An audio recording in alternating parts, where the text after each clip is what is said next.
Rolex Datejust $15,000 modeli.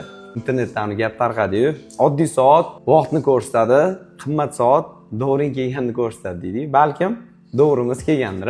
Xullas, men hozir Namanganga Bilolxonaga oldilariga kelganman. Ukamlarni do'konlariga kirib to'g'risi maza qildim. Soatni ishqozimanda o'zi. Faqat bitta narsa ikkilantirib qo'ydi meni. Qaranglar, mana hamma Western Watch soati. O'zimda xuddi shuni Tiffany rangidan bor, lekin meni yashil rangi kasal qildi.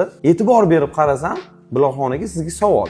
Bir xil deyarli, hamma narsasi bir xil. Men o'zimda solishtirib chiqdim-da. Hamma narsasi bir xil ekan. Bu endi $750 turadi. $750. Bu $15,000 turadi. Endi bu brend kuchimi yoki haqiqatda ichida qimmat mexanizmlari bormi? Birinchi o'rinda brend kuchi. Rolex dunyo bo'yicha sotuvda ham birinchi o'rinlarda turadi. Keyin buni ichidagi hamma mexanizmlari patentlangan.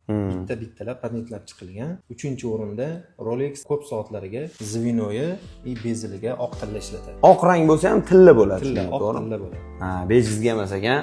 Xudo xolisa, okalar, mana mana shu Western Watchdan oldim hozir. Keyingi safargisi inshaalloh niyat qildim. Sizlar ham agar niyat qilgan bo'lsangiz, like bosib qo'yinglar.